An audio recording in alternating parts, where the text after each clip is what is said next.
আজকে ঘোষপুর মেলাতলার কাছে একটি ঘটনা ঘটে যায়, যেটা ঘটছে বিভিন্ন জায়গাতে।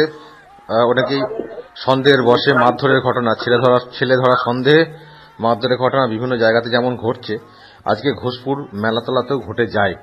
যদিও সেখানে যারা উপস্থিত ছিলেন তারই মধ্যে বিচক্ষণ মানুষজন বিষয়টিকে সামাল দিয়ে অভিযুক্ত, অর্থাৎ যাকে সন্দেহ করা হচ্ছিল, অভিযুক্ত নয়, যাকে সন্দেহ করা হচ্ছিল তাকে পুলিশের হাতে তুলে দেওয়া হয়। অন্তত সেই যে একটা পরিস্থিতি তৈরি হয়েছিল, মারমুখী হয়ে পড়েছিলেন জনতা, সেই জায়গা থেকে তাকে উদ্ধার করে পুলিশের হাতে তুলে দেওয়া হয়। আমার সঙ্গে মুহূর্তে ফোন লাইনে রয়েছেন ঘোষপুর অঞ্চলের প্রধান শেখ হায়দার আলী। হায়দার সাহেব, অ্যাকচুয়ালি ঘটনাটা কোন জায়গায় ঘটেছিল এবং কি আপনি কি সেখানে গিয়েছিলেন, কি দেখেছিলেন? ঘটনাটা মেলাতলায় ঘটেছিল, সেই সঙ্গে আমি ওটা দিয়ে যাচ্ছিলাম, ময়াল যাচ্ছিলাম, দেখলাম যে অনেক লোক ছুটে ছুটে যাচ্ছে, এই ব্যাপার একটা ঘটেছে। যে যেতে যেতে দেখলাম প্রচন্ড মারধর করছে কিছু এলাকার মানুষ, প্রায় 3-4 লোক।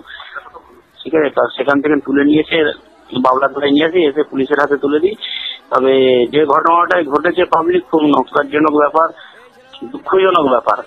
একজন ভারসাম্যহীন ব্যক্তির উপরে এইভাবে আঘাত করাটা মোটেই উচিত নয়। যদি সন্দেহ হয়েছিল, প্রশাসন ধরে রেখে প্রশাসনের হাতে তুলে দিলেই ভালো হতো। সন্দেহটা কেন হয়েছিল, কি বলছিলেন এলাকার মানুষ?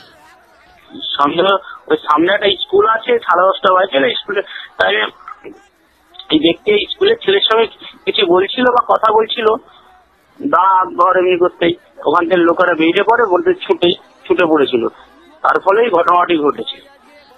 আপনারা কথা বলেছেন, মানে ওনার কোথায় বাড়ি বা কিছু জানা গেছে, নাম পরিচয়? জিজ্ঞেস করেছিলাম, বলে না কিছু। তারপরে শেষ পর্যন্ত জানলাম যে খানাকুলে বাড়ি। খানাকুল বাজার এলাকায় বাড়ি? হ্যাঁ, খানাকুল বাজার এলাকায় বাড়ি। মানে তার মানে পরিচয় পাওয়া গেছে?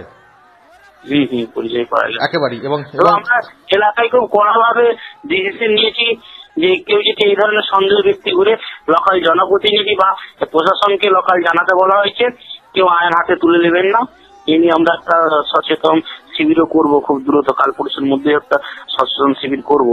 এই ধরনের ঘটনা সোশ্যাল মিডিয়ায় বিভিন্ন মিথ্যে ঘটনাটা মানুষের হাতে হাতে মোবাইল থাকার জন্য সেগুলো দেখতে পাচ্ছে, সেই জন্য তার ফলস্বরূপ আজকের এই ঘটনা। ওকে, কিন্তু যেটা পরে জানা গেল যে সেটা আদৌ কোনো ছেলে ধরা নয়, সবটাই সন্দেহের বশে এই ঘটনা। এবং এর ফলে এইরকম ঘটনা ঘটছে, সন্দেহ তৈরি হচ্ছে, সেই জায়গায় একেবারে শিকার হয়ে যাচ্ছেন সাধারণ মানুষ এবং ভারসাম্যহীন মানুষ, তারা অত্যাচারের শিকার হয়ে যাচ্ছেন। ঠিক করে বুঝে ওঠার আগেই এতটাই তাকে মারধর করা হচ্ছে বিভিন্ন জায়গাতে, এবং তারই একটা অন্যতম উদাহরণ তৈরি হলো ঘোষপুরে।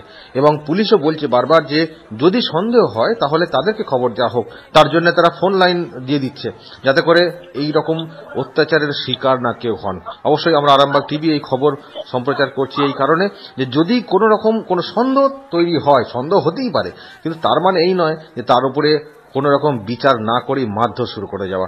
ওখানকার এলাকার জনপ্রতিনিধি আছেন, অঞ্চল প্রধান থাকবেন, পুলিশ ফাঁড়ি থাকবে, সেই জায়গাতে যদি তাদেরকে বলা হয়, তারপর বিবেচনা করা হয়, তারপর যা করার করা হবে। এই যেমন আজকে যে ঘটনা ঘটেছে ঘোষপুরে, জানা যাচ্ছে যে খানাকুল বাজার এলাকার যুবক, সুতরাং পরিচয় পাওয়া গেল, অথচ তিনি ছেলে ধরা নন, কিন্তু সেটা জানার আগেই মারধর। এটা কেন হবে? অসংখ্য ধন্যবাদ শেখ হায়দার আলী, ঘোষপুর অঞ্চলের প্রধান, আমার সঙ্গে এতক্ষণ ফোন লাইনে ছিলেন।